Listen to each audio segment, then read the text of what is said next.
Imagine a quiet Tuesday afternoon in a sun-drenched park for 74-year-old Elias Vance, a retired veteran. This was his daily ritual. The park was his sanctuary, a place to escape the constant ache of severe arthritis that lived in his bones.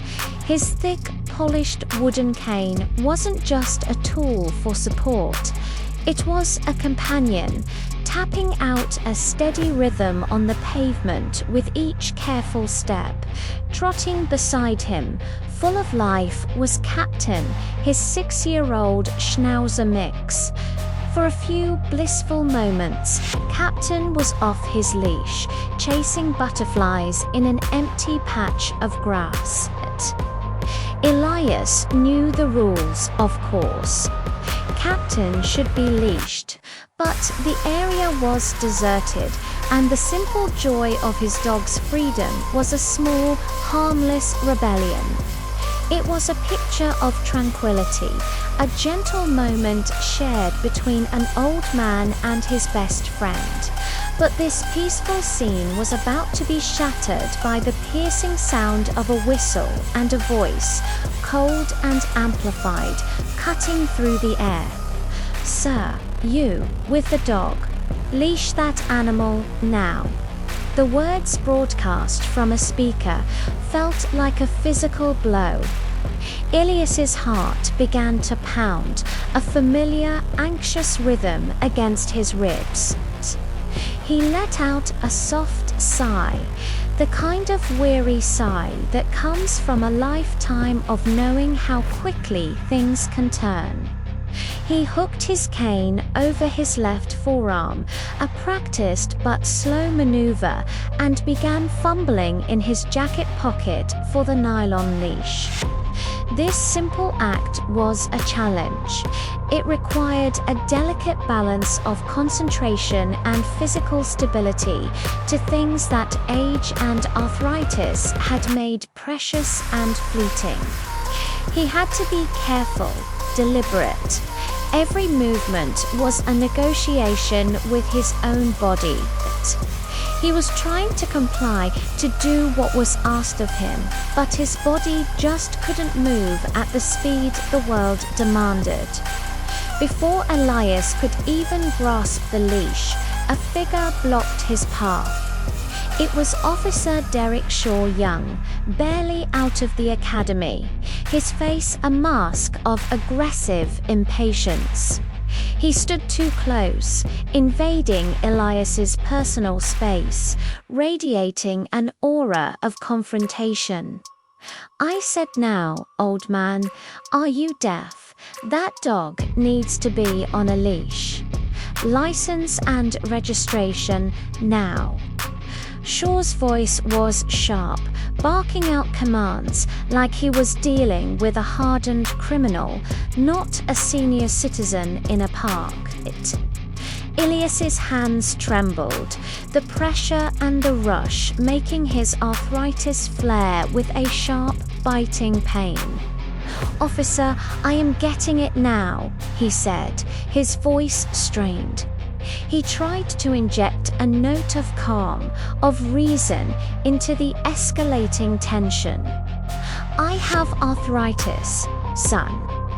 Just a moment.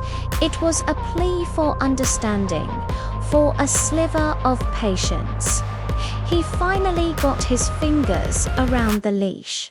But as he moved his arm to call Captain over, the officer interpreted the motion not as compliance, but as defiance. "Stop moving. Do you think this is a joke?" Shaw grabbed Elias's right arm, the one holding his wallet. The grip was shockingly tight. "Sir, let go of me." Elias cried out, a mix of shock and pain in his voice. The sudden, forceful grab made him drop his cane. It clattered onto the pavement with a loud, hollow sound that echoed the sudden hollowness in his chest. A searing pain shot through his shoulder as it was twisted at an unnatural angle. Seeing his owner in distress, Captain, who had been happily sniffing at a tree, began barking wildly, jumping at the officer's legs, trying to protect his friend. The scene was no longer about a leash. It had become a whirlwind of fear, pain, and confusion. Shaw reacted to the barking dog with more aggression. He shoved Elias backward. Without his cane, with his balance already precarious, the push was devastating. Elias stumbled hard, his knee buckling under him.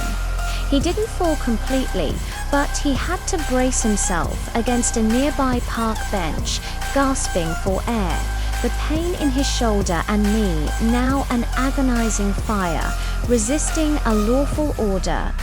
Shaw shouted, his voice ringing with authority. He unholstered his taser, the black plastic a menacing threat, though he kept it aimed at the ground. "Get your hands behind your back," he commanded. Elias was struggling just to stay on his feet. The world was swimming. "I can't put my hands behind my back," he pleaded, the humiliation and pain bringing tears to his eyes. "I just need my cane. I can't walk without my cane." It was the simple, desperate truth. But Officer Shaw wasn't listening. He saw only non-compliance. He roughly grabbed Elias's wrists and forced them together behind his back. Elias whimpered in pain as a distinct cracking sound came from his stiff shoulder joint.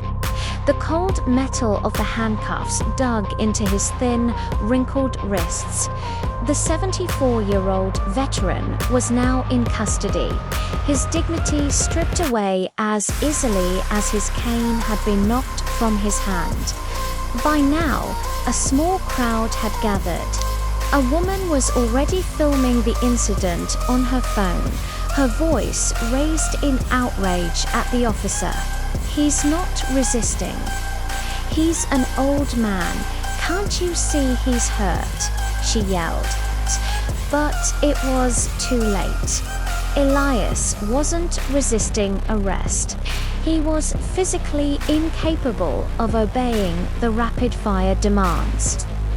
His slowness, a natural consequence of his age and his disability, had been tragically misinterpreted as a threat. Elias was escorted, or more accurately, dragged, hobbling badly, toward the patrol car. He left behind a scene of confusion and injustice. Captain was still there, whining pitifully, pulling at the splintered wood of the broken cane, as if trying to piece his Master-S world back together. The original offense, the minor civil infraction for a leashless dog, was completely forgotten. The official report would read obstruction of justice and resisting arrest.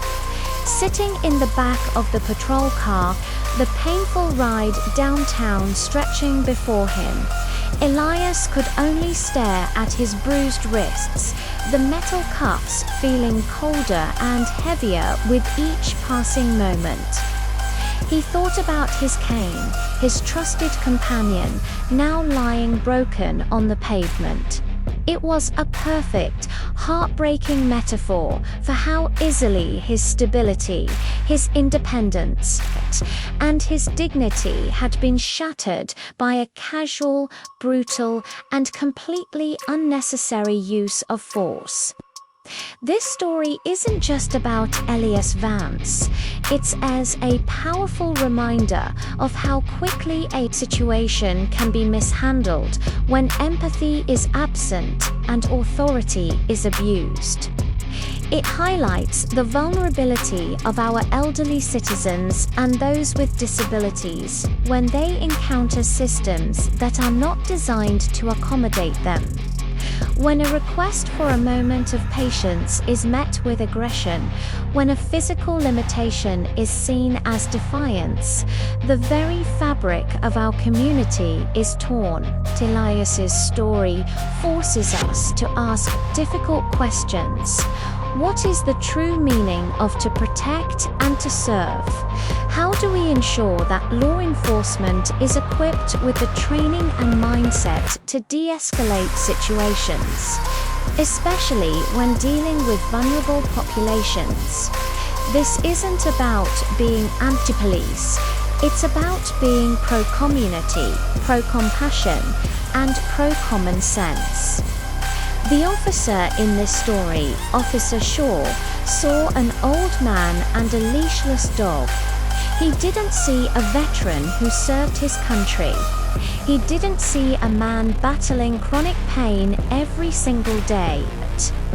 He didn't see a human being deserving of basic respect and a moment of grace. He saw only a rule being broken and an opportunity to assert his authority. This failure of perception, this lack of humanity, is at the heart of the problem. It leads to broken trust, broken bones, and broken spirits. The video filmed by the bystander is crucial here. In today's world, our phones have become tools of accountability. They bear witness when no one else will. They give a voice to the voiceless and can shine a light on injustices that might otherwise remain in the dark.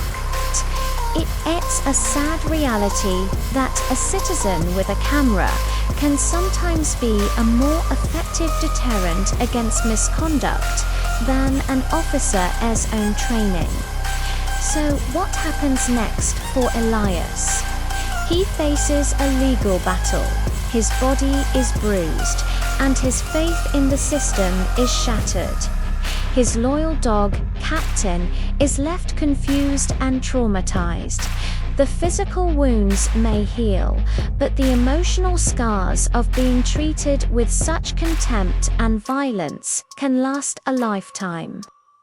This incident leaves a stain not just on the officer involved, but on the entire department and the community it serves.